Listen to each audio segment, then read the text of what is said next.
Here's the reality of technology, especially EdTech. It doesn't fail during the demo.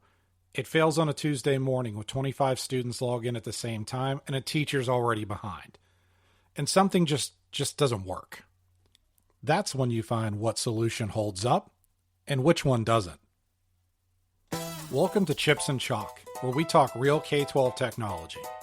Not the sales pitch, not the conference version, what actually works in schools.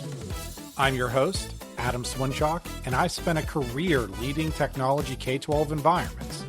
And if there's one thing that I've learned, it's that the gap between what is promised and what actually happens in a school district is massive. This podcast is about closing that gap.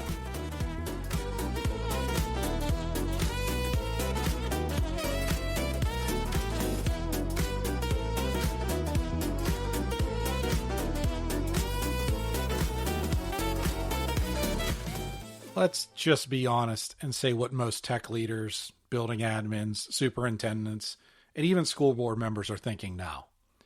Technology and EdTech sounds great on paper. One-to-one devices, AI tools, learning platforms, data dashboards, virtual reality, and the list goes on and on and on. We've all walked by the booth at a convention, a conference, a state tech expo. For my fellow PA educators, that would be P&C. And been sucked in with the fancy stress ball, or the kryptonite for many of my teacher friends, the fancy tote bag for all your stuff. Don't pretend like you don't know what I'm talking about, because I've absolutely seen it firsthand. Maybe even a testimonial from that school district you compare yourselves to that always scores top 5 in their state standardized testing. You're presented with their solution to cure whatever pain point ails you. It's positioned as that thing that's going to transform your classroom, your building, or your district. You sign up for the pilot or collect your free trial coupons, and off you go, re-energized and ready to kick it off next week. But then Monday morning hits. A device doesn't turn on. A teacher can't get logged in. The Wi-Fi's under load. A student forgot their charger. And God forbid AWS or Microsoft Azure is offline. And pow! Suddenly that transformational tool is just another problem to solve. That's reality. So the million-dollar question is, why does this keep happening? Because in K-12 we're surrounded by noise. And not generally bad noise, well-intentioned noise. New tools, new platforms, new ideas that all sound like they could help. But here's where we get into trouble.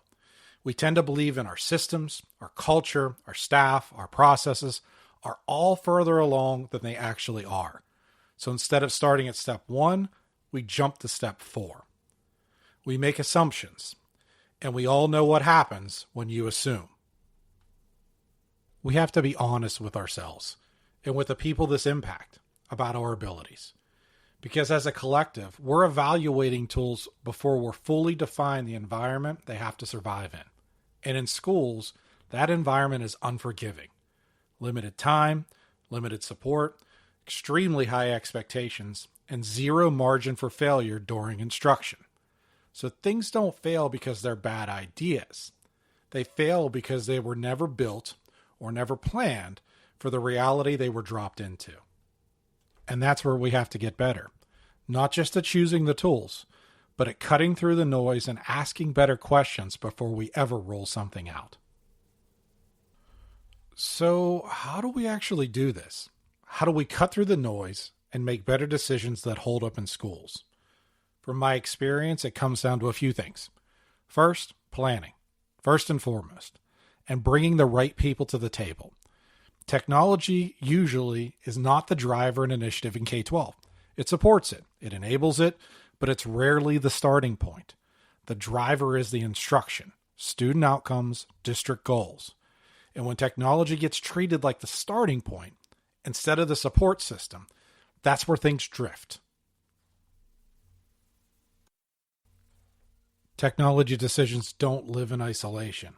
If you're not including teachers, instructional coaches, building leaders, and your tech team early in the process, you're going to miss something.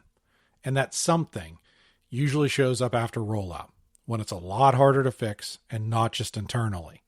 That's when parents start to notice. That's when the community starts to ask questions, and it's usually not in a positive way. Good planning isn't about slowing things down. It's about pressure testing the reality. How is this actually going to be used? What happens when it fails? Who supports it? And how fast? Because when all the right voices are in the room early, you don't eliminate problems, but you avoid the ones that should never have happened in the first place. Second, prove the solution is reliable. Reliability beats innovation every time. And if it doesn't work every time, teachers won't use it, and they shouldn't have to fight it. I've seen this play out firsthand. We piloted an AI writing platform, really promising, lots of potential. But the vendor was constantly iterating on the live platform. New features, interface changes, things moving around almost weekly. And on paper, that sounds great. They're innovating. They're developing the product. They're getting better. But in the classroom, the teacher couldn't get into a rhythm. They couldn't build capacity with the tool. Every time they started getting comfortable, something changed. So what happened, you asked? They stopped using it. Not because it was a bad product, but because it wasn't stable enough to support instruction. And that's the balance we have to understand. This doesn't mean we stop innovating. It means innovation has to be grounded in reliability, because in schools, consistency wins. Third, seeming like common sense, but it's often overlooked, is the support systems and their understanding their capacity. It's not enough to just say, we'll support it. You have to know who is supporting it, how they're supporting it, and whether they actually have the capacity to do it well.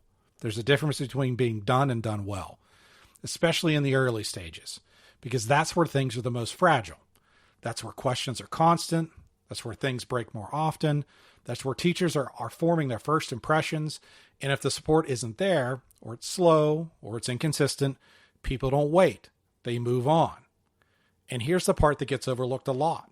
Is this internal support or external support? Because if it's internal, you have to be honest about what your team can handle. Do they have the time? Do they understand the tool well enough? Can they respond quickly when something goes wrong? Or are they already stretched thin supporting everything else in your environment? Because the support can't keep up, adoption won't keep up either. And once that momentum is lost early, it's really hard to get it back. Fourth, it's time to practice and work together. We underestimate this one all the time. This is also the hardest one to achieve. No matter what schedule you juggle or maneuver, you cannot put more hours in a day or more work days in a contract. You can have the right tool, you can have the right setup, you can even have support in place. But if teachers don't have time to actually use it, to experiment, to collaborate, to figure out what works in their classroom, it's not going to stick. And that time can't just be individual. It has to happen at the department level, the grade level, or the team level, because that's where real learning happens. That's where teachers sit and say, this worked for me, this didn't, here's how I adjusted it, and that's how capacity builds. Not through a one-time training, not through a rollout email, through time, repetition, and shared experience. Because at the end of the day, if we don't create space for people actually to get good with the tool, we can't expect it to impact instruction.